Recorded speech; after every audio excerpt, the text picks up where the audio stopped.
దేవుని పరిశుద్ధమైన నామానికి మహిమ కలుగును గాక. కూడి వచ్చిన దేవుళ్ళందరికీ శుభములు ఆశీర్వాదాలు దేవుడు దయచేయను గాక.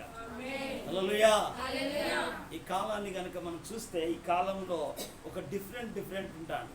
ఎందుకు అని అంటే గతించిన దినాలన్నీ కూడా బాగా ఎండలు కొట్టి చాలామంది నిద్రకు అలవాటు అయిపోయి, తిండికి అలవాటు అయిపోయి, మంచానికి అలవాటు అయిపోయి, సుఖానికి అలవాటు అయిపోయి ఏం చేస్తారంటే ఉన్న పరిస్థితులు ప్రేమంతేనా. కానీ ఈ జూన్ మాసం రాగానే ఏం స్టార్ట్ అవుతుందంటే ప్రతిదీ కూడా స్టార్ట్ అవుతూ ఉంటుంది. స్కూల్ స్టార్ట్ అవుతూ ఉంటుంది, తర్వాత వర్షం స్టార్ట్ అవుతూ ఉంటుంది, తర్వాత పొలాలు దున్నడం స్టార్ట్ అవుతూ ఉంటుంది, తర్వాత ఏం చేసినప్పటికీ కూడా మళ్ళీ ఒక గింజ పడగానే మొలకెత్తడం స్టార్ట్ అవుతూ ఉంటుంది. తర్వాత ఏం చేస్తుందంటే ఏది కూడా ఎదుగుతూ ఉంటుంది ప్రేమిద్దాను. ఒక గింజ వేసినప్పటికి కూడా ఒక చెట్టు కూడా దినదినం ఏమైపోతుంది అంటే అది పెరుగుతూ ఉంటుంది, అంతట్లోనే ఉండదు అది. ఎందుకనంటే ఇంతకాలం ఆగిపోయిన ఆ భూమి కూడా ఏమవుతుందంటే భూమి కూడా సేద్యపరచబడుతూ ఉంటుంది. రైతు ఏం చేస్తాడంటే భూమిని సేద్యపరుస్తూ ఉంటాడు, దున్నుతూ ఉంటాడు. దాంట్లో ఉన్న రాళ్ళు కానీ, చెత్త కానీ, కలుపు మొక్కలు కానీ, వేస్టేజ్ ఏది ఉన్నా కానీ తీసివేస్తూ ఉంటాడు రైతు, తీసివేస్తూ ఉంటాడు. ప్రతిదీ కూడా ఏం చేస్తాడంటే ప్రతిదాన్ని కూడా తీసివేస్తూ ఉంటాడు. తీసివేసి ఏమవుతుందంటే ఏ విధము చేతనైనా కానీ ఆ రైతు ఏం చేస్తాడంటే మొలకలు అలకడం, మొలకలు వేయడం, విత్తనాలు పెట్టడం, తర్వాత ప్రతిదీ కూడా ప్రారంభిస్తూ ఉంటుంది. వర్షం కొరకు ఎదురు చూస్తూ ఉంటాడు. మళ్ళీ ఇంకా పడకల్లోనే ఉండడు. ఆయన చూస్తే ఏం చేసిందంటే ప్రతిదీ కూడా ఏం చేసిందంటే వేసిన పంట పండితే పండని, పండకపోనే పర్వాలేదు అనుకోడు. ఎలాగనైనా పండాలే, ఈ పంట పండాలే అని దాని కొరకు అరోరాత్రులు కష్టపడతా ఉంటాడు. ఉదయం అనక, పగలనక, మధ్యాహ్నం అనక, రాత్రి అనక ఏం చేస్తున్నాడంటే ఆ పంట కొరకు ప్రయాసపడతా ఉంటాడు. ఏమై ఈరోజు వర్షం రాకపోయే, నేను ఇంత పంట వేసిన అని చెప్పేసి తన ఆలోచన అంతా ఏం చేస్తున్నాడంటే తన పంట పైన ఉంటాడు. ఏది చూసినా కానీ ఒక గింజ వేస్తే అంటే మొలుకుతుందా, మొలక ఎత్తుతూ ఉంటుంది. తర్వాత చూడండి, ఏ చెట్టు కూడా ఆగిపోయినా ఆ చెట్టు కూడా నూతన చిగురు అనేది వస్తూ ఉంటుంది. నూతన చిగురు అనేది, నూతనత్వం అనేది బయలుదేరుతూ ఉంటుంది. కానీ ప్రేమ దేని ద్వారా మనం చాలా జాగ్రత్తగా మనం వినాలి. అయితే మనము దేవుడు ఏదైతే వాగ్దానం చేశాడో ఆ వాగ్దానాన్ని విషయమై మనం ఏం చేయాలంటే ఆ వాగ్దానం కొరకు కనిపెట్టుకొని మనం ఏం చేయాలంటే ఆ వాగ్దానాన్ని పొందుకోవడానికి మనం ఏం చేయాలంటే మనము ఎదురు చూడాలి. ఓపికతోటి, నిరీక్షణతోటి మనం ఏం కావాలంటే ఆ నిరీక్షణ ఎదురు చూసి ఆ దేవుడిచ్చిన వాగ్దాన ఫలాన్ని మనం పొందాలి. ప్రజల హల్లెలూయా. ఏ వాగ్దానం అయితే దేవుడు చేసిండో ఆ వాగ్దానానికి మనం వారసులం అవ్వాలి. ఆ వాగ్దానాన్ని పొంది ఆ వాగ్దాన దేశంలో మనము చేర్చబడమే దైవ సంకల్పం. అది దేవుడి చిత్తం, అది దేవుని ఉద్దేశం. అది అయితే దేవుడు ఒక వాగ్దానము చేసిండు అని అంటే దాన్ని, ఎందుకంటే వాగ్దానం చేసిన వాడు నమ్మదగిన వాడు. అందుకే చూడండి, హెబ్రీయులకు రాసిన పత్రిక 6వ అధ్యాయము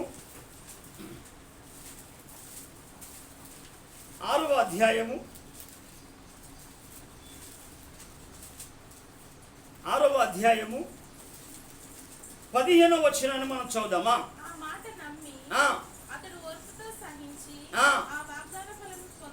చూడండి, ఏ మాట నమ్మిండు అంటే ఆ మాట దేవుడు ఏదైతే మాట ఇచ్చాడో ఆ మాట నమ్మి ఏం చేసినట, ఆ మాట నమ్మి అతడు ఓర్పుతో సహించి వాగ్దాన ఫలము పొందాడు. పితరుడైన అబ్రహాం వాగ్దాన ఫలము పొందాడు. అయితే దేవుడు ఎందుకనంటే ఏ మాట అయితే వింటున్నావో ఆ మాటను విని గ్రహించి ఆ మాటను అనుసరించి మన జీవిత యాత్ర ముందుకు కొనసాగించబడాలి. ప్రజల హల్లెలూయా. అందుకే అబ్రహాం ఏం చేసిందంటే ఆ మాట అతడు ఏం చేసిందంటే నమ్మి ఓర్పుతో సహించి కొన్ని పరిస్థితులు వస్తాయి, కష్టాలు వస్తూ ఉంటాయి, ఇబ్బందులు వస్తూ ఉంటాయి.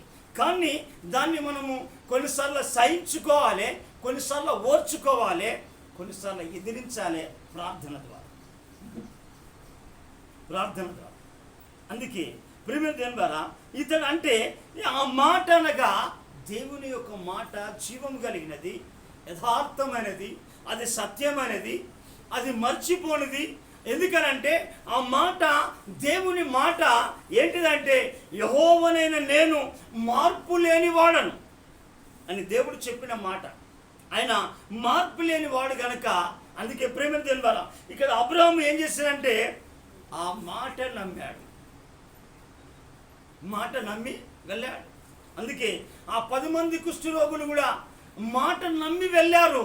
ఏమైపోయారు? వెంటనే శుద్ధులైపోయారు.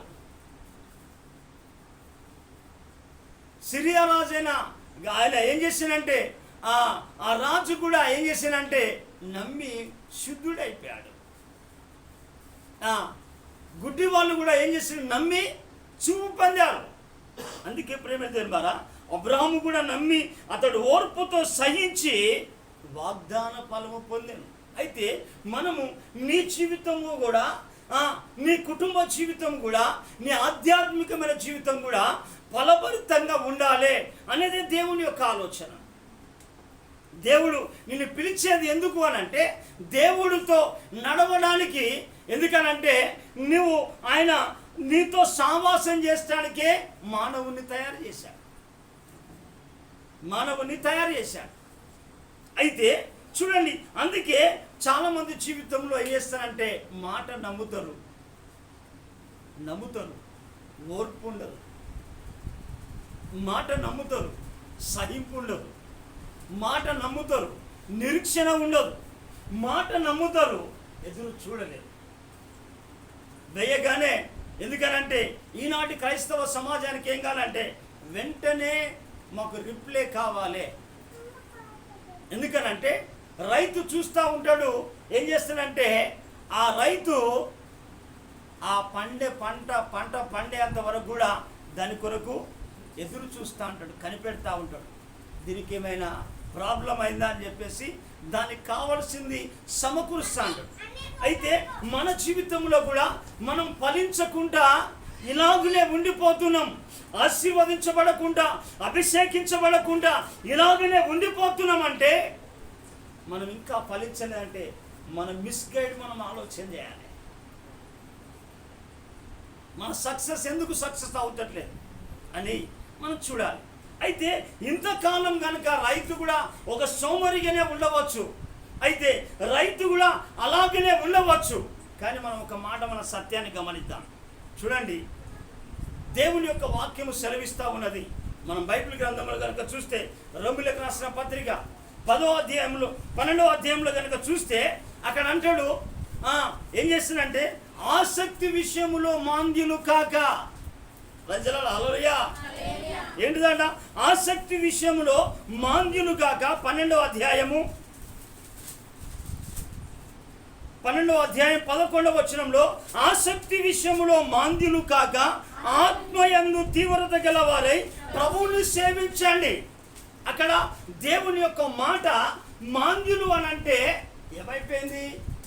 మాంద్యులు అనంటే మత్తులుగా ఉన్నారు కావచ్చు.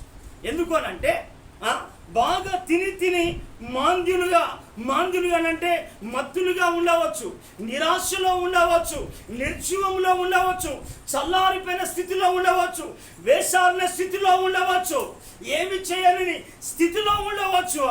అంటే అక్కడ అంటాడు, ఏమంటాడంటే ఆసక్తి విషయంలో మాంద్యులు కాక. మాంద్యులు అంటే మత్తులై ఉండకుండా అని అర్థం. మత్తులై ఉండకుండి అక్కడ అంటాడు ఆత్మయందు తీవ్రత గలవారై ప్రభువుని సేవించండి. ఎందుకనంటే ఆత్మలో తీవ్రత కావాలి ప్రేమ దేవుని. అందుకే చాలామంది ఏం చేస్తారంటే మంద్యులై అంటే మత్తులై ఉండవచ్చు, లేదా సోమరులై ఉండవచ్చు,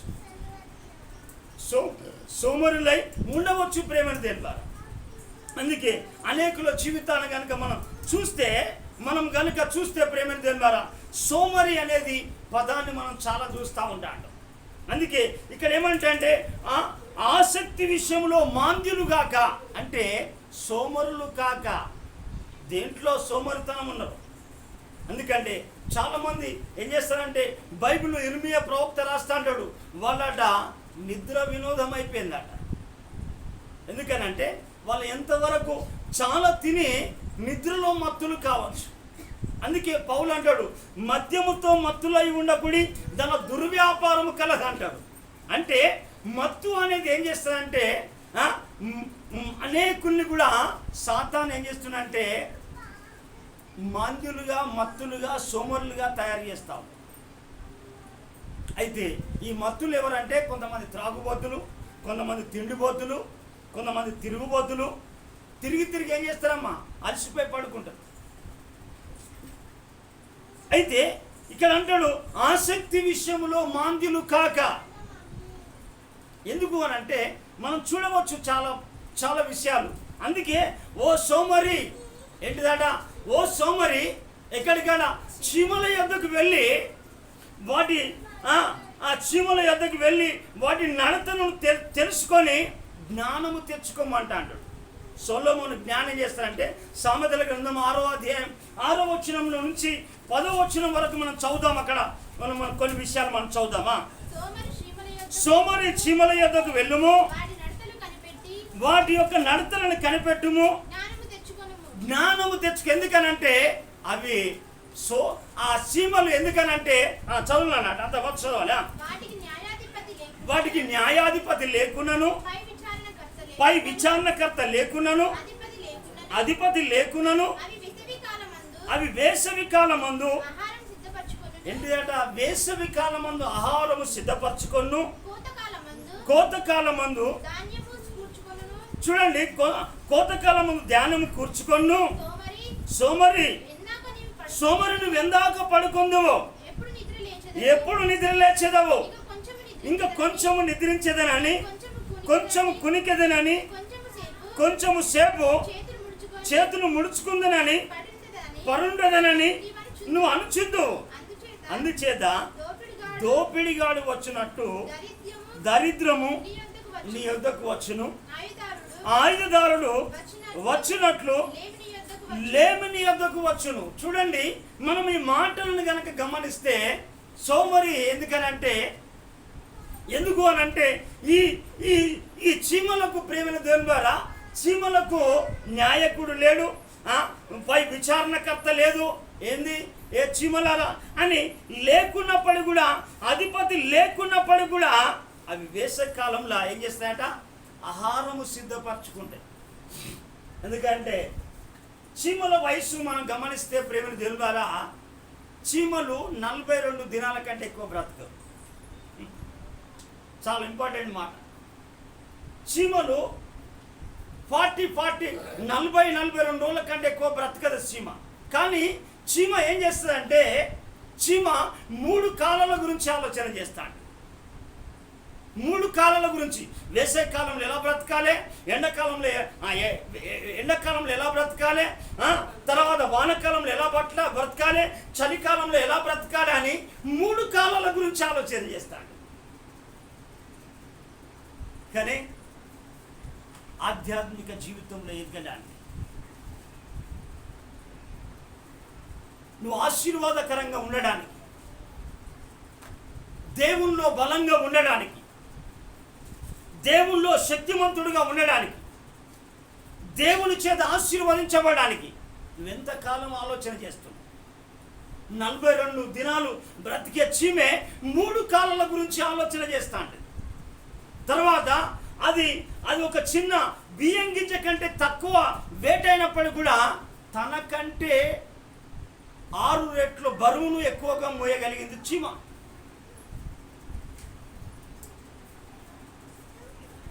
ఎందుకు అయితే తనకంటే 6 రెట్ల బరువును ఏం చేస్తా అంటే అది 1 రేట్ అంత ఉన్నప్పుడు కూడా 6 రెట్ల బరువును వజాన్ని మోయగలిగింది. అది బ్రతికేది 40-42 దినాలే అయినప్పటికి కూడా అది ఏమైపోతుంది అంటే అది 3 కాలాల గురించి ఆలోచన చేస్తుంది. కానీ ఆ చీమకు ఏంటంటే పైన విచారణకర్త లేడు. అందుకే సొలొమోను జ్ఞాని ఏం చేసిందంటే ఆయన అన్ని అనుభవపూర్వకంగా మాట్లాడుతున్న మాటలు అంటే, ఓ సోమరి చీమల యొద్దకు వెళ్ళు, ఓ సోమరి చీమల యొద్దకు వెళ్ళు, వాటి నడతలను తెలుసుకో, నడతలను ఎరిగి జ్ఞానము తెచ్చుకో. నీకు అజ్ఞానం ఉంటే, నీకు తెలివి లేకుంటే, నీకు ఆలోచన లేకుంటే, నీ బుద్ధి లేకపోతే, నువ్వు నడవకపోతే అవి ఎలా నడుస్తున్నాయో, అవి ఎలా బ్రతుకుతున్నాయో, అవి ఎలా జీవిస్తున్నాయో, అవి ఎలా ముందుకు నడుస్తూ ఉన్నాయో అని ఇక్కడ దేవుని యొక్క లేఖన భాగం సెలవిస్తాం. అందుకే ఇక్కడ ఎందుకు అనంటే ఇక్కడ అంటా ఉంటాడు, అందుచేత దోపిడిగాడు వచ్చినట్ల దరిద్రం నీ యొద్దకు వస్తుంది, ఆయుధదారుడు వచ్చినట్టు లేమి నీ తలుపు తడుతూ ఉంటుంది. ఎందుకనంటే ఈ దోపిడిగాడు చెప్పినట్టుగా వచ్చినట్టుగానట దోచుకొని పోయడానికి దరిద్రం వస్తుందయ్యా సోమరి. ఎందుకనంటే ఈనాటి కాల ప్రజలు ఎలా ఉన్నారంటే సోమరితనంలోనే ఉన్నారు, మత్తులోనే ఉన్నారు, నిరాశలోనే ఉన్నారు, నాట్ సక్సెస్ఫుల్. ఎందుకనంటే వారి లోపల ఏ వ్యక్తిని చూసి తట్టి చూడు ఒక ఫలం అనేది లేదు. ఎందుకు అయితే ఫలము లేదు ప్రేమదంగా సోమరిని కనుక మనం చూస్తే మన బైబిల్ గ్రంథంలో చూడవచ్చు. యేసు ప్రభు చెప్పాడు వాడిని, ఆ సోమరి వాడిని చూశానంటే సోమరివైన చెడ్డదాసుడా అన్నాడు అక్కడ. మత్తయి సువార్త 25వ అధ్యాయం 26వ వచనం.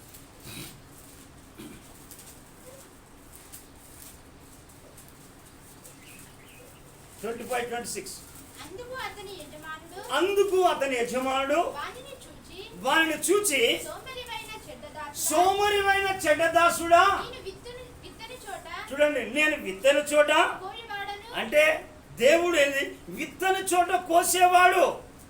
అందుకే అరే సోమరివాడా నువ్వు చెడ్డోనివిరా, మంచి లక్షణాలు లేవు, నీకు మంచిగా జీవించే లక్షణాలు లేవు.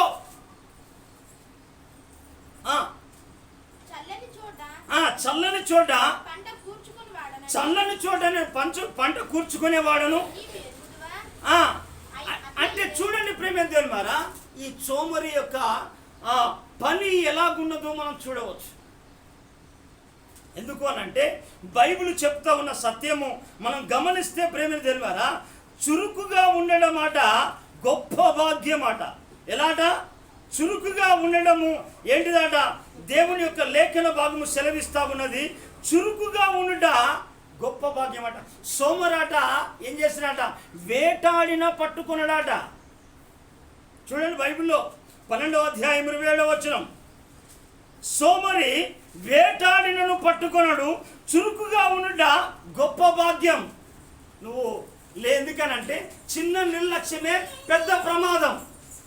ఎందుకనంటే నువ్వు చిన్న సోమరితనం, చదువుల్లో నీ ఎడ్యుకేషన్ విషయంలో సోమరితనం చేస్తే, నీ కుటుంబం విషయంలో సోమరిగా ఉంటే, దేవుని యొక్క ఆధ్యాత్మిక విషయంలో సోమరిగా ఉంటే, ఒక సేవకుడు ఒక సోమరిగా ఉంటే ఫలించదు.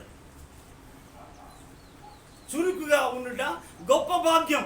అయితే మనం బైబిల్ గ్రంథంలో చూడాలి, హెబ్రీ అనే పదానికి చూస్తే సహవాసం. ఏం సహవాసం అంటే దేవునితో సహవాసం ఉన్న వాళ్ళట, వాళ్ళు చాలా చురుకైన వాళ్ళు. ఎందుకనంటే ఒక రాజుకు ఏం చేసినంటే, నేను కింగ్గా నేను రాజుగా ఉన్నా మరొక రాజు జన్మించాలి. మరలా నేను ఉన్న తర్వాత ఈ దేశంలో ఈ రాజ్యంలో ఎవరు ఉండాలంటే అందరు స్త్రీలే ఉండాలి. మగవాళ్ళు ఉంటే ఖతం చేయమని రాజు ఒక శాసనం తీసుకొచ్చాడు. రాజు ఒక శాసనాన్ని తీసుకొచ్చేసింటే, పుట్టిన మగపిల్లవాడిని మొత్తం క్లోజ్ చేయి అని చెప్పేసి, హాస్పిటల్ అయితే హాస్పిటల్, మంత్రస్థానాలు అయితే మంత్రస్థానాలకు వాళ్ళు ఏం చేసేసాడు. కానీ అక్కడ హెబ్రీ స్త్రీలు ఉన్నారు. అక్కడ హెబ్రీలు అంటే వాళ్ళు దేవుని సావాసంలో ఉన్నవాళ్ళు. వారు సావాసం ఎవరితో అంటే దేవునితోటి. వారి సావాస్యం ఎవరితో అంటే పరిశుద్ధులతోటి. వారి సావాస్యం ఎవరితో అంటే ప్రార్థన పరులతోటి. దేవునితో వాళ్ళ సావాసంలో ఉన్న వాళ్ళు ఏం చేస్తారంటే ఆ హెబ్రీ స్త్రీలు చెప్తున్న మాట మోషే కాలంలో, మోషే జన్మించిన కాలంలో ఏం చేస్తారంటే అక్కడ అందరిని మగపిల్లలందరినీ చంపేస్తా అంటే అక్కడ హెబ్రీ స్త్రీలు ఏం చేసిందంటే కనగానే వాళ్ళు ఏం చేస్తారంటే అయ్యా అక్కడ ఉన్న స్త్రీలు చురుకైన వాళ్ళయ్యా, మీరు రాకముందుకే పీటల మీద కాన్పు చేయబడిల్లయ్యా అని మాట్లాడుతూ ఉంటారు. చూడండి హెబ్రీలకు రాసిన పత్రిక 1వ అధ్యాయం.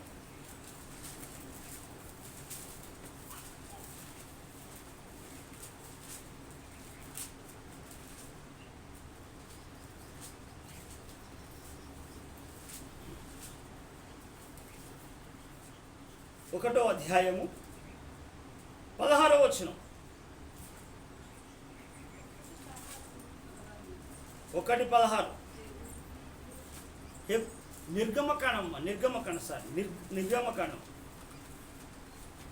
నిర్గమకాండము 1:16.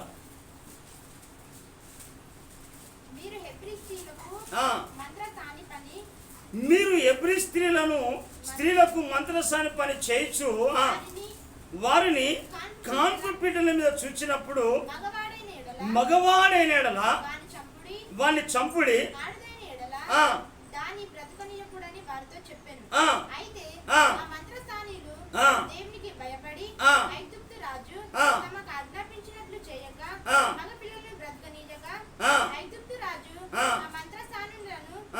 పిలిపించి మీరెందుకు మగ పిల్లలను బ్రతకనించుదిరి, ఈ పని ఎలా చేసిదిరని అడిగాను.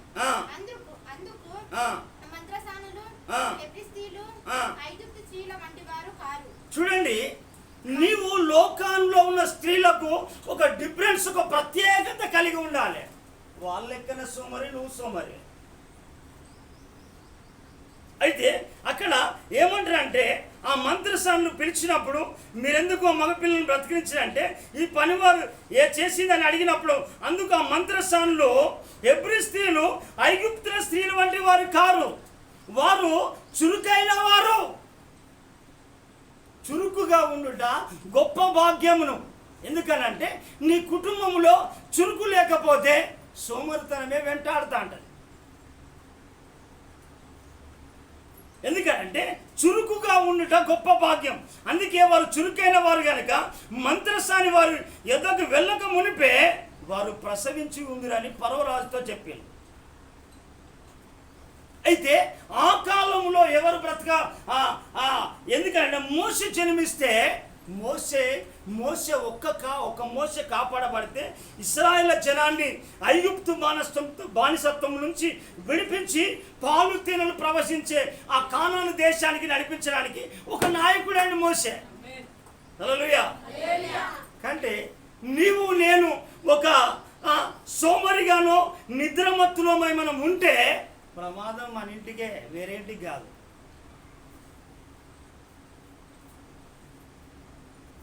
హల్లెలూయా. అయితే చూడండి, అక్కడ మోషే ఒక నాయకుడిని కాపాడిండు. రేపటి తరానికి కొంత మంచి భవిష్యత్తు పునాది వేయాలంటే నువ్వేముండాలి? చురుకుగా ఉండుట గొప్ప భాగ్యం. 12వ అధ్యాయంలో ఇక్కడ 27వ వచనం ఏమన్నామా సామెతల గ్రంథంలో చురుకుగా ఉండుట గొప్ప భాగ్యం. సామెతలు 12వ అధ్యాయము.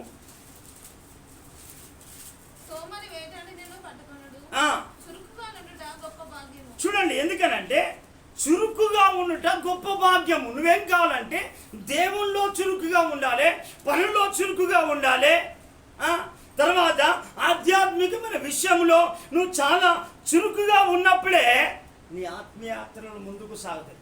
చురుకుగా లేకపోతే ఎందుకనంటే అంత నిరాశలో పడతా అంటారు. ప్రజలలో హల్లెలూయా. ఎందుకు అనంటే మనం కనుక ఈ సోమరితనం ఎందుకనంటే దేవుడు నీకెంత 24 గంటలు టైం ఇచ్చాడు. 24 గంటలు 24 గంటల్లో 7 అవర్స్ నువ్వు నిద్రపో. ఎన్ని గంటలు? 7 అవర్స్ నిద్రపో.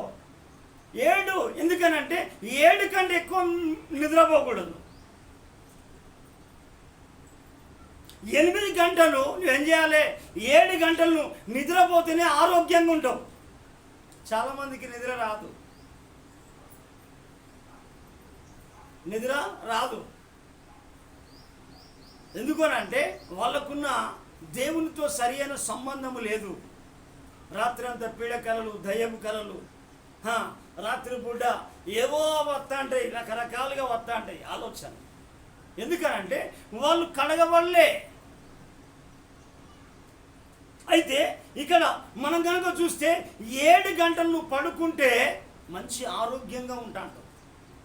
తర్వాత 8 గంటలు నువ్వు ఏం చేయాలంటే 7, 8, 9. ఎందుకనంటే 7 గంటలు నువ్వు పడుకోవాలి, 8 గంటలంతా నువ్వేం కావాలి?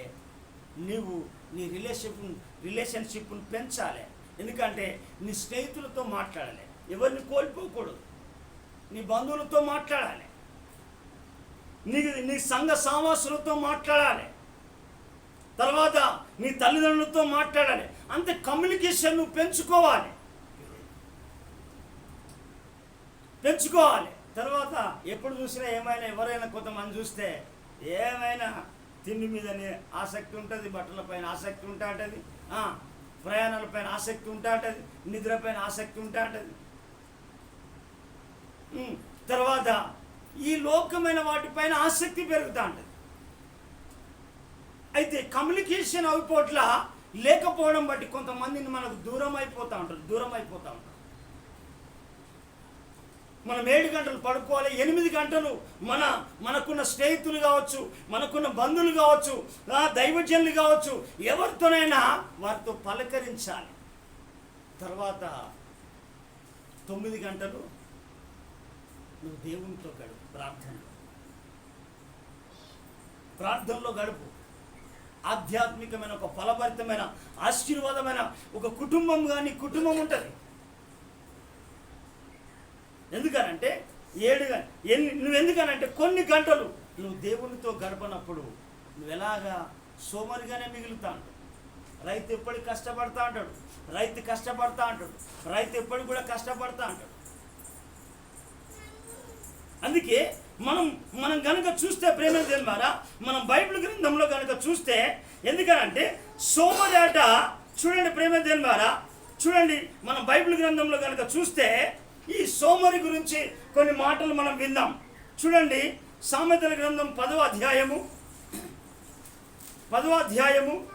26వ వచనం. సోమరి తనను పనిపెట్టు వారికి పండ్లకు పులుసు వంటి వాడు, కళ్ళకు పొగ వంటి వాడు. సోమరి ఎలాంటి వాడట? పులుపు తాగానే మళ్ళీ ఎంత మంచిది కూడా రుచి అయిన భోజనం పెట్టినా తినలేము. ఎందుకనంటే ఆ పులుపు ఎంటర్ అయిందంటే ఏమైపోతానంటే ఆకలిని దూరం అయిపోతాను. అందుకే చూడండి, సోమరట పండ్లకు పులుసు వంటి వాడట, కళ్ళకు పొగ వంటి వాడట. పొగ వచ్చిందంటే ఏమవుతుంది? చీకటి, అంధకారము తయారైతాంట. అందుకే ఈ చాలామంది ఏమైపోతుందంటే పులుసులాగానే ఉంటా అంటారు. పులుసులాగానే కొంతమంది వస్తా అంటే ఏమంటారు అంటే ఎంత పులుసులాగానే ఉన్నావమ్మా అంటారు. అందుకే ఈ సోమరి కనుక చూస్తే సోమరి జీవితము పండ్లకు పులుసు లాంటి వాడట, కళ్ళకు చెప్పాలి పొగ వంటి వాడు. అందుకే చురుకుతనం అనేది చాలా ప్రాముఖ్యమైనది. ఇంకొక మాట కనుక మనం చెబితే ప్రేమ ద్వారా, ఎందుకనంటే సోమరి ఆశపడ్డాట కానీ వానికి ఏం దొరకదట. 13వ అధ్యాయము 4వ వచనం. ఏంటిదట? ఆశపడతాడు. ఎందుకనంటే ఆశపడతాడు కానీ ఏమి దొరకదు. ప్రేమేదన్న శ్రద్ధ గల వారి ప్రాణం పుష్టిగా ఉంటుంది. శ్రద్ధ గల వారి యొక్క ప్రాణం ఎలా ఉంటుందట? పుష్టిగా ఉంటుంది. ప్రేమేదన్న ఇంకా మనం కనుక చూస్తే ప్రేమేదన్న దేవుని యొక్క లేఖన భాగాలు కనుక చూస్తే ఇక్కడ 12వ అధ్యాయం 24వ వచనంలో కూడా అక్కడ ఒక మాట ఉంటాడు. ఎందుకంటే సోమరి వెట్టి పనులు చేయవలసి వస్తుంటే వెట్టి చాకిరి. వెట్టి పనులు అంటే వెట్టి చాకిరి చేయాలి. ఎందుకంటే అక్కడనే ఉంటుందిరా, ఏం బాబు వెట్టి పనులు చేస్తాను అంటే ఏంటంటే అక్కడ వెట్టి పని చేస్తేనే ఇంత బువ్వ పెడతాడు. ఈ వెట్టి పని చేసి బ్రతుకుతా అంటారు కొంతమంది. వాళ్ళు ఎవరంటే సోమరులు, ప్రేమించారు. అయితే అయితే మనం ఇంకొక మాట చూస్తే సోమరి ఇంకా ఏమి చేసినా కానీ ఏం చేసినట, పాత్రలో ముంచునట, కానీ సోమరికి ఏమి దొరకదు అన్నట్టుగా దేవుని యొక్క లేఖన భాగాలు మనకి ఇక్కడ తెలియపరుస్తూ ఉన్నాయి. మనం చూడండి, ఇంకా కొన్ని మాటలు మనం చూద్దాం. అదే సామెతల గ్రంథము చూడండి, సామెతల గ్రంథము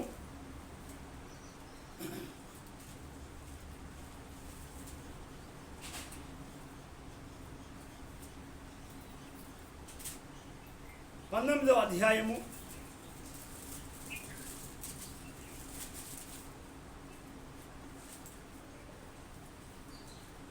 24వ వచనం.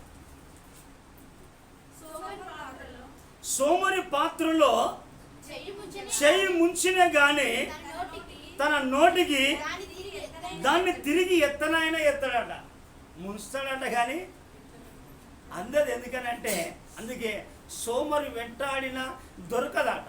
అందుకే ప్రేమను తీర్మారా మన జీవితంలో కూడా మనం ఎప్పుడు కూడా ఎందుకు అనంటే దేనికనంటే ఆసక్తి విషయంలో మాంద్యులు కాక ఆత్మయందు తీవ్రత కలిగి ఉండాలి. అయితే దేని విషయంలో నువ్వు ఆసక్తి కలిగి ఉండాలనేది చాలా ప్రాముఖ్యమైనది. ఇక్కడ బైబిల్లో మనం కొన్ని విషయాలను మనం ప్రస్తావన చేద్దాం. చూడండి, అపోస్తుల కార్యములు 17వ అధ్యాయము 11వ వచనం. చూడండి, వీరి తెస్సలోనికలో ఉన్న వారి కంటే గనులై ఉండిరి గనుక ఆసక్తితో వాక్యమును అంగీకరించి పౌలుయు సిలయు చెప్పిన సంగతులు అలాగూ ఉన్నవో లేవో అని ప్రతిదినము లేఖనములను పరిశోధిస్తూ ఉన్నారు. ఎందుకనంటే ఈ తెస్సలోనిక సంఘస్థులు దేని పట్ల ఆసక్తి కలిగి ఉన్నారు చెప్పాలి, చెప్తలేరమ్మా.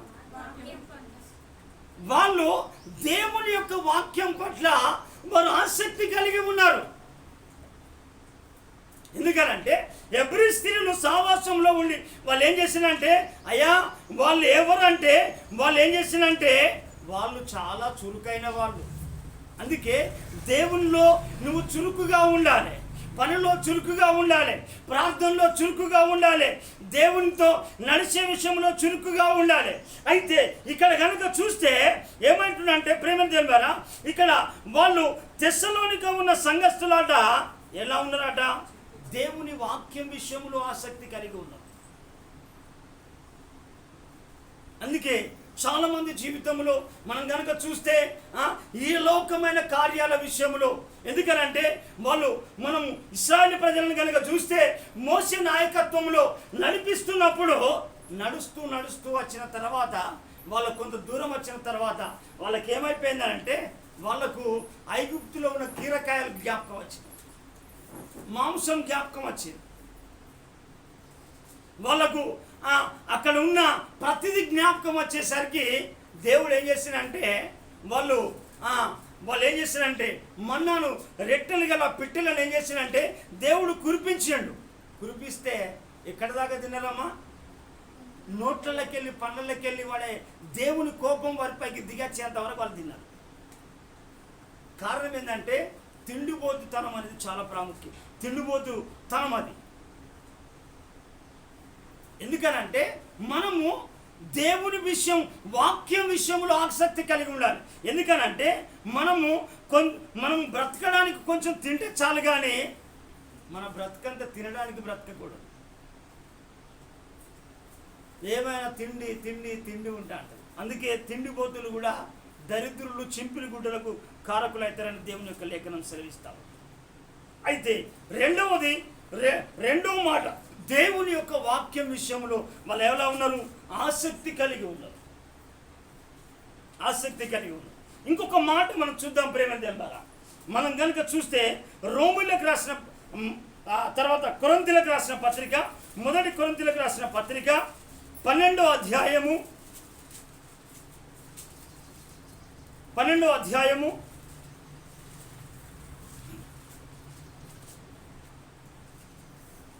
12వ అధ్యాయము చివరి వచనమా. కృపావరములలో శ్రేష్టమైన వాటిని ఆసక్తితో అపేక్షించుడి. అయితే వాళ్ళు అక్కడ బిర్యానీకి ఆశపడినట్టున్నారు అక్కడ. అయితే వాళ్ళకి ఏమైందంటే తెస్సలోనికలో ఆసక్తి వాక్యం పైన ఉన్నది. ఇక్కడ కనుక చూస్తే మనము ఈ కొరింథీ సంఘస్థులు ఒక విభిన్నమైన ప్రజలు కనుక వాళ్ళు ఇక వరాలు మాకు అవసరం లేదయ్యా, పని దొరికితే చాలు అదే వరం, ఇంత ఇల్లు ఉంటే అదే వరం,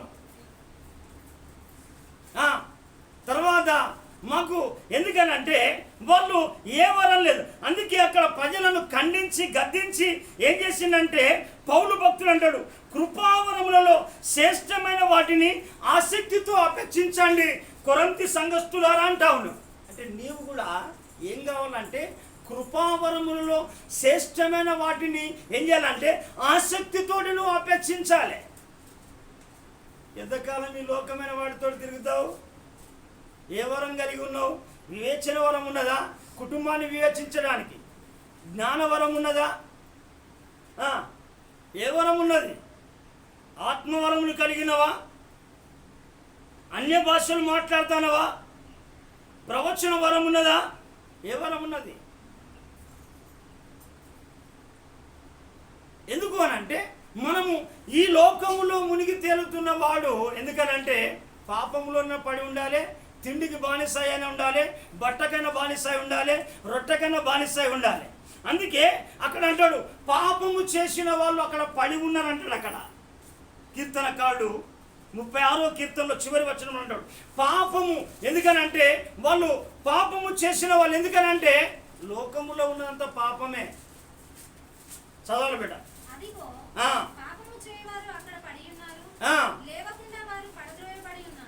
చూడండి ఎందుకనంటే వాళ్ళు అక్కడ పడి ఉన్నారు కదా, ఎందుకనంటే నిర్జీవంగా పడి ఉన్నారు, వాళ్ళకి ఆసక్తి లేదు. కొరింథీయులకు అంతే. మనం ఎలా ఉన్నది మనం గమనించుకోవాలి. దేనిపైన మన ఆసక్తి పెరుగుతూ ఉన్నది. ఎందుకనంటే ఆశ ఉంటే అవకాశాలు ఎదురవుతాయి.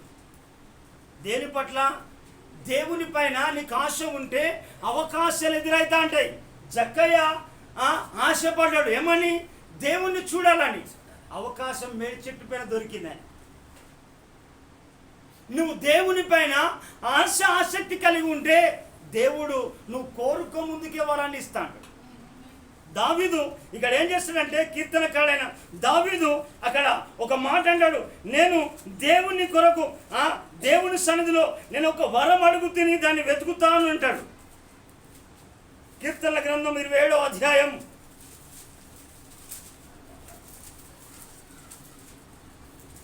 4వ వచనం. యెహోవా యొద్ద ఒక వరం అడిగి తిని నేను దాన్ని వెతుకుచున్నాను. యెహోవా ప్రసన్నతను చూచుటకును ఆయన ఆలయంలో ధ్యానించుటకును నా జీవితకాలం అంతయు నేను యెహోవా మందిరంలో నివసింపగోరుచున్నాను.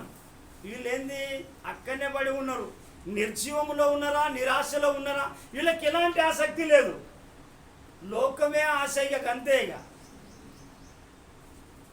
ఎందుకనంటే ఈ దేవుని యొక్క వరాన్ని ఎందుకనంటే కొరింథీ సంఘస్థులారా అక్కడ మాట్లాడుతున్న మాట కృపావరములలో శ్రేష్టమైన వాటిని కృపావరంలో శ్రేష్టమైన వాటిని ఆసక్తితో అపేక్షించుడి. ఎందుకనంటే ఇదిగాక సర్వోన్నతమైన మార్గాన్ని దేవుడు మీకు చూపాలంటే మీకు ఒక వరం కావాలి బిడ్డ. ఎందుకు అనంటే దావీదు ఒక వరాన్ని నేను అడుగు తిని దాన్ని వెతుకుతా ఉన్నాడు. అయ్యా ఇంకెప్పుడయ్యా దేవ ప్రార్థనలో వెతుకుతా ఉన్నాడు, వాక్యం చదువుతా ఉన్నాడు. అయ్యా ఇంకా ఎప్పుడు ఇస్తా అంటాడు. దైవజనులు నేను ఒక వరం పొందలే అంటే దేవుని సన్నిధిలో గడపాలి. ఎందుకని అంటాడు నా జీవితకాలం అంతా యెహోవా మందిరంలో నేను నివసింపగోరుచున్నాను. దేవుడు అంటేనే ఆసక్తి తగ్గితే నీకు ఏ వరం వస్తుంది బిడ్డ? ఏమైనా తిండి బట్ట రొట్టె చెప్పులు ఈ ఊరు ఆ ఊరు అంటివి, దేవుడు అనేసరికి చెప్పరా అని బొంకులు చెప్పుతివి. ఇంకా ఎంతకాలం ఈ బొంకులు బొంగుతారు? ఈ బొంకులు మారే వాళ్ళను ఇక్కడ అంటాడు యెషయా ప్రవక్త, గంపాల మారి అంటాడు ఇర్మియా. ఎందుకు అనంటే ఈ జీవితాన్ని మార్చుకొని మనం ఏం కావాలంటే మనము దేవుళ్ళో చురుకుగా ఉండాలి, దేవుని యొక్క వాక్యమందు ఆసక్తి కలిగి ఉండాలి. వాక్యం ఎందుకు? నేను ఆదరిస్తా అంటది, ధైర్యపరుస్తా అంటది, బలపరుస్తా అంటది, నిన్ను స్వస్థపరుస్తా అంటది, వాక్యము నిన్ను నడిపిస్తా అంటది. ఎందుకంటే నీ వాక్యము నాకు త్రోవకు వెలుగై ఉన్నది, నీ వాక్యము జుండు తీర దానిల కంటే మధురమైంది.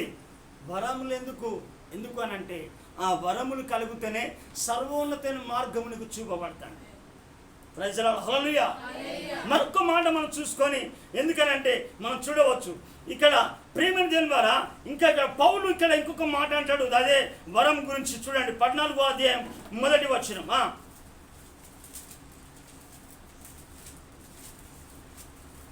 1 కొరింథీయులకు రాసిన పత్రిక 14వ అధ్యాయం 1వ వచనం.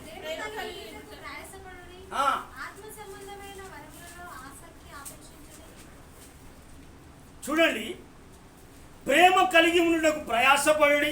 ఈ ప్రేమ లేకపోతే దేవుడు ఇయ్యడు. సమాధానం లేకుండానే దేవుని పరిశుద్ధాత్మ రాదు నీ పైకి.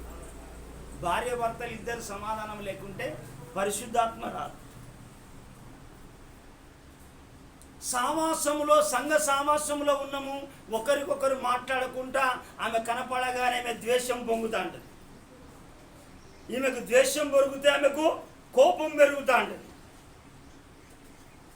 క్రోధము కట్టలు తెంచుకుంటా ఉంటుంది. అప్పుడేం జరుగుతూ ఉంటుంది?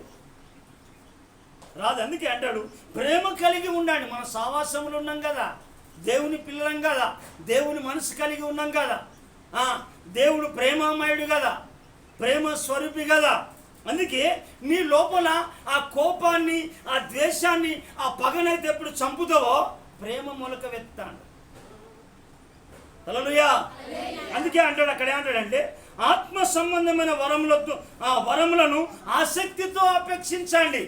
శ్రేష్టమైన వరాన్నే కాదు. ఎందుకనంటే ఆత్మ సంబంధమైన ప్రతి వరాన్ని కూడా దేవుని దగ్గర నుంచి పొందడానికి మనం అర్హులము. హల్లెలూయా. చెప్తలేడు, సౌండే ఉంటలేదు మనకు. ప్రజలు హల్లెలూయా. అయితే ప్రియమైన దేవుని ద్వారా మనం అలాగున మన జీవిత విధానాన్ని మనం ఉండాలి. అయితే బైబిల్లో మరొక వ్యక్తి ఉన్నాడు. నేను త్వరగా దేవుని యొక్క వాక్యాన్ని ముగిస్తా. యాకోబు రాసిన పత్రిక చూడండి, యాకోబు రాసిన పత్రిక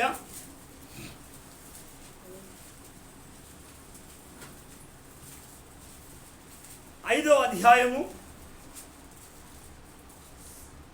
5వ అధ్యాయము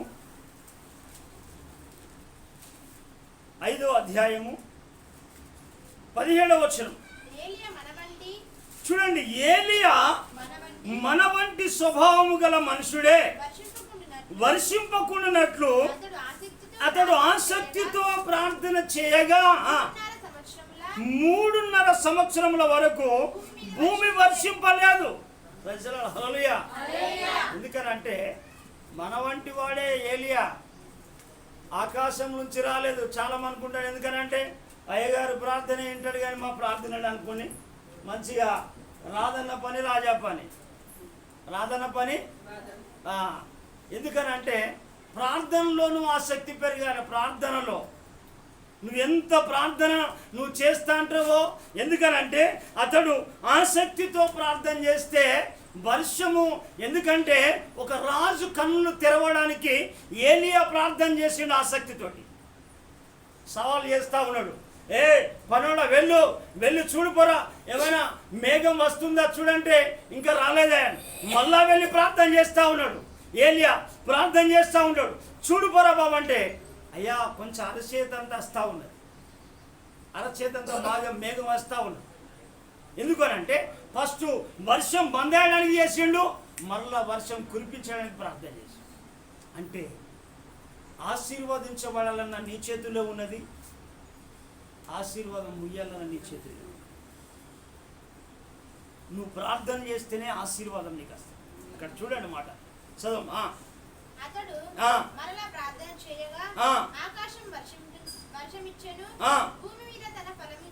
చూడండి, అతడు మరలా ప్రార్థన చేయగా ఆకాశం వర్షం ఇచ్చింది, దేవుడు నీకు ఆశీర్వాదాన్ని ఇవ్వలేడా? అభిషేకాన్ని ఇవ్వలేడా? ఇస్తాడు.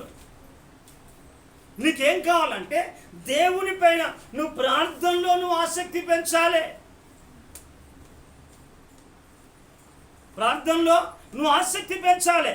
ఎందుకనంటే ఏలియా కూడా మన వంటి స్వభావం కలిగిన వాడే. హల్లెలూయా. అందుకే చాలా మంది ఎందుకనంటే నువ్వు దేంట్లో ఆసక్తి కలిగి ఉన్నావో, దేంట్లో సోమర్థనం కలిగి ఉన్నావు ఎందుకనంటే ఆశ ఉంటే అవకాశాలు ఎదురైతా ఉంటాయి, ఆశ లేకపోతే అవకాశాలు ఎదురుకావు.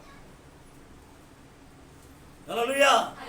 అందుకే ఏలియా ప్రార్థనలో ఆసక్తి కలిగిన వాడు. ఎందుకనంటే ఏలియా ఎందుకనంటే ఒకటే మాట ఇచ్చిండు, ఆ రాజు అక్కడనే చచ్చును కాకుండా చచ్చిండు. ఏలియా ఆకాశం నుండి అగ్ని దిగాలంటే దిగింది. కారణం ఏంటంటే ప్రార్థన. హల్లెలూయా. అందుకే మాట ప్రేమను తెలిమారా. అందుకే మన పేతురు భక్తుడు ఒక మంచి మాట మాట్లాడుతాడు. చూడండి, పేతురు రాసిన పత్రిక 3వ అధ్యాయము 13వ వచనాన్ని చదువుదామా. చూడండి, మీరు మంచి విషయంలో ఆసక్తి గలవారైతే మీకు హాని చేసేవాడేవాడు. హల్లెలూయా. మీరు మంచి విషయంలో ఎందుకనంటే ఆసక్తి గల వారైతే మీకు హాని చేసేవాడేవాడు.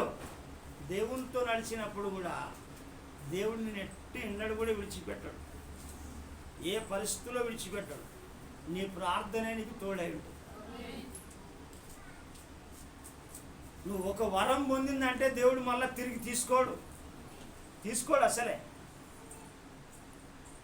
ఆ వరాన్ని కంటిన్యూషన్ చేస్తాడు. ఇంకెట్లయినా వీడు ఎప్పుడైనా మళ్ళా మారుతాడని ఆలోచన దేవుడుకుంటాడు. అందుకే ప్రేమ దేవుని వారు చివరిగా ఒక మాట చెప్పేసి నేను ముగిస్తాను. అదే 1 కొరింథీయులకు రాసిన పత్రిక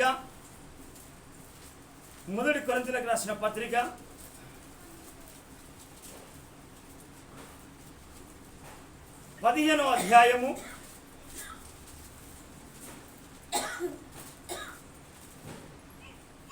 58వ వచనం. కాగా నా ప్రియమైన దేవుని బిడ్డలారా, మీ ప్రయాసము ప్రభువునందు వ్యర్థము కాదని ఎరిగి స్థిరులను కదలను వారును ప్రభు కార్యాభివృద్ధి అందు ఎప్పటికీ ఆసక్తిలో ఉండండి. చప్పలు కొట్టి ప్రభుని గారు. అంటే చూడండి, దేవుడు చెప్తున్న మాట ఎందుకు అనంటే ప్రేమ జన్మారా, ఇక్కడ వీళ్ళకు దేవుని కార్యాల్లో కూడా వీళ్ళకి ఆసక్తి లేదు అన్నట్టు అర్థం ఉన్నది. ఇక్కడ ఈ కొరింథీ సంఘస్థులను అంటాడు, ఏమంటాడంటే కాగా నా ప్రియ సహోదరులారా, మీ ప్రయాసం అంటే నువ్వు ఇచ్చే కానుక, నువ్వు దేవుని సన్నిధిలో చేసే పని, నువ్వు ప్రార్థన, సువార్త పరిచర్య, దేవుని కొరకు చేస్తున్న ప్రతిదీ కూడా ఏంటంటే వ్యర్థము కాదు. అందుకే అక్కడ ఎందుకనంటే దేవుని నిమిత్తము ఏది చేసినా అది వ్యర్థం కాదు. నువ్వు ఇచ్చిన ప్రతి రూపాయి కావచ్చు, దేవుని సన్నిధిలో చేసిన ఒక కన్నీటి చుక్క కావచ్చు, లేకుంటే ఒక వ్యక్తికి చెప్పిన సువార్త కావచ్చు. అందుకే వాళ్ళు ఏం చేస్తారంటే వాళ్ళు ఏమైపోయారంటే ఇక మాకు వాళ్ళు మాట్లాడలేరు అని ఆసక్తి తగ్గింది. ఎక్కడ ఆసక్తి తగ్గింది? ప్రార్థన దేవుని కార్యాలు చేయడానికి ఆసక్తి తగ్గింది అని చెప్పేసి చాలామంది జీవితంలో ఇలాగనే ఉన్నది. అయితే అక్కడ అంటాడు, మీ ప్రయాసము వ్యర్థము కానని ఎరిగి స్థిరులై ఉండండి. మనం ఎందుకంటే అటు ఇటు తిరిగితే అక్కడికి పోతే వరం వస్తుంది కావచ్చు అనుకుంటారు కొంతమంది. నువ్వు ఉండగానే ఇస్తాడు దేవుడు. హల్లెలూయా. నువ్వు ఎక్కడైతే ఏంటంటే చెట్టు ఎక్కడైతే స్థిరపడుతుందో అక్కడి నుంచే ఆ ఏర్లు బలంగా భూమికి తన్నాలి. అక్కడ స్థిరపడితేనే ఆ స్థిరపడప్పుడే నీకు దేవుడు నీకు బలమునిస్తా అంటాడు, శక్తినిస్తా అంటాడు, పుష్పించే కృపనిస్తా అంటాడు. హల్లెలూయా. అందుకే ఈ కొరింథీ సంఘస్థులు కూడా ఎలా ఉన్నారు అని అంటే మనం చూడవచ్చు. ఈ కీర్తన భాగంలో వాళ్ళు ఏం చేసిందంటే వాళ్ళు దేవుని కార్యాలన్నట ఏం చేసిందంట లక్ష్య పెట్టలేదట. మనం గమనించాలి. దేవుని కార్యాలంటే చాలామంది ఏంటంటే అయ్యా మేము ఆ ఊరికి పోయినామయ్యా, ఈ ఊరికి పోయినామయ్యా, ఇట్లయిందయ్యా అట్లయింది అంటారు. నెల రోజుల ముందు తెలిసినా ఎన్ని చెప్తా అంటారు, అన్ని కారణాలు చెప్తా అంటారు. దేవుని దగ్గరికి వస్తే కార్యం చేస్తే నువ్వు ఎప్పుడు కూడా వృద్ధి కాలేవు, అభివృద్ధి కాలేవు. చూడండి బైబిల్ గ్రంథం కీర్తనల గ్రంథము 28వ అధ్యాయము 5వ వచనం చూడండి. యెహోవా కార్యములను వారు లక్ష్య పెట్టరు. చూడండి ఏందట, మాకెందుకు వాళ్ళు చేసుకుంటారులే. నువ్వు దేవుని కార్యాల్లో మనం ఎప్పుడైతే కార్యాభివృద్ధి అందు మనం ఏం కావాలంటే ఆసక్తి కలిగి మనం ఉండాలి. అక్కడ పౌలు ఏం చెప్తాడంటే అక్కడ అంటాడు, ఎందుకంటే మీ ప్రయాసము క్రీస్తునందు వ్యర్థము కాదని ప్రభు కార్యాభివృద్ధి అందు ఎప్పటికీ నీ ఆసక్తులై ఉండాలి. మనకు ఎందుకనంటే నేను చేసేది ఎప్పుడు కూడా వ్యర్థంగా పోదు, దానికి రెట్టింపు ఆశీర్వాదం వస్తుంది. ఈ దినంలో చేసే ప్రార్థన కావచ్చు, పరిచర్య కావచ్చు, దేవునితో నడిచే అనుబంధం కావచ్చు, దేవునికి ఇచ్చే విషయంలో కావచ్చు. ఎందుకనంటే నేను ఎప్పుడు కూడా దేవుడు నాకు ఒక తగిన సమయంలో నన్ను లిఫ్ట్ చేస్తాడని ఒక ఆలోచనకు ఉండాలి. హల్లెలూయా. అందుకే ఇక్కడ దేవుడు ఎందుకనంటే కీర్తనకారుడు రాజు వారు యెహోవా కార్యములను లక్ష్య పెట్టరు, వారు హస్తకృత్యములను లక్ష్య పెట్టరు, కావున ఆయన వారిని వృద్ధిపరచక. చూడండి వాళ్ళు అభివృద్ధిలోనికి రారు. ఎందుకనంటే ఆసక్తి తగ్గింది, ప్రార్థన అంటే ఆసక్తి తగ్గింది, వాక్యం అంటే ఆసక్తి తగ్గింది, దేవునితో నడవాలంటే ఆసక్తి తగ్గింది. ఎందుకనంటే నీకు ఆశ ఉంటే అవకాశాలు పెరుగుతాంటాయి. ఎందుకు అనంటే వాళ్ళు ఏం చేసిండ్రు, సౌలు కొరకు ప్రార్థన చేసిండ్రు, అందరిని చంపుతాడని. దేవుడు సౌలును దర్శించడానికి, దేవుడు ఆ సౌలును పౌలుగా మార్చడానికి దేవుడు వెలుగు ద్వారా దర్శించాడు. అయితే వాళ్ళు వృద్ధి రావడానికి కారణం ఏంటంటే దేవుని కార్యం అంటే ప్రార్థన అంటే గ్రోపడ్ అంటే ఆసక్తి లేదు, ఉపవాసం అంటే ఆసక్తి లేదు, నైట్ ప్రార్థన అంటే ఆసక్తి లేదు.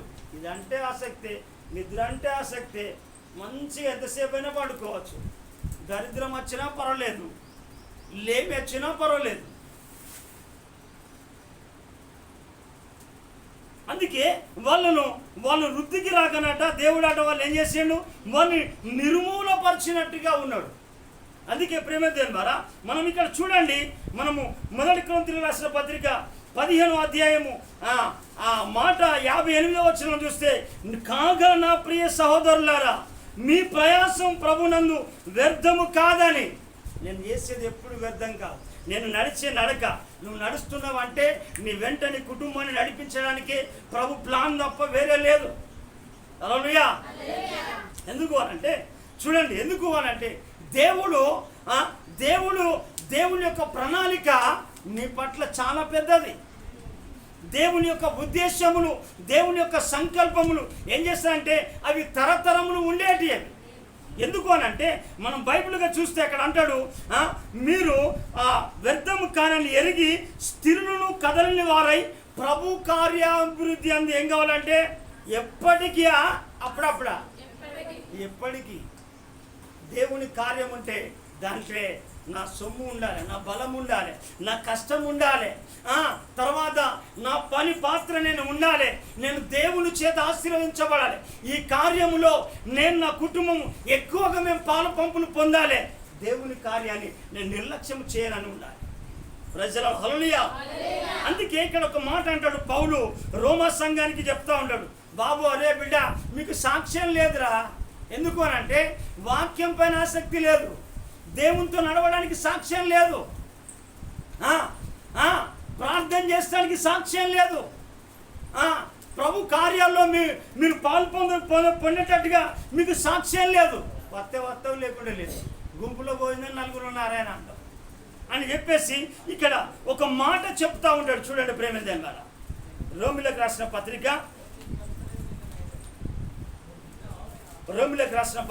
10వ అధ్యాయము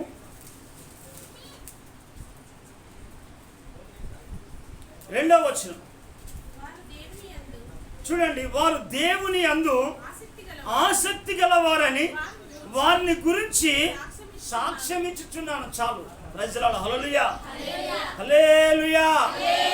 ఏంటంట వాళ్ళు దేవుని ఎందుకనంట వారంట దేవుని యందు ఆసక్తి గలవారని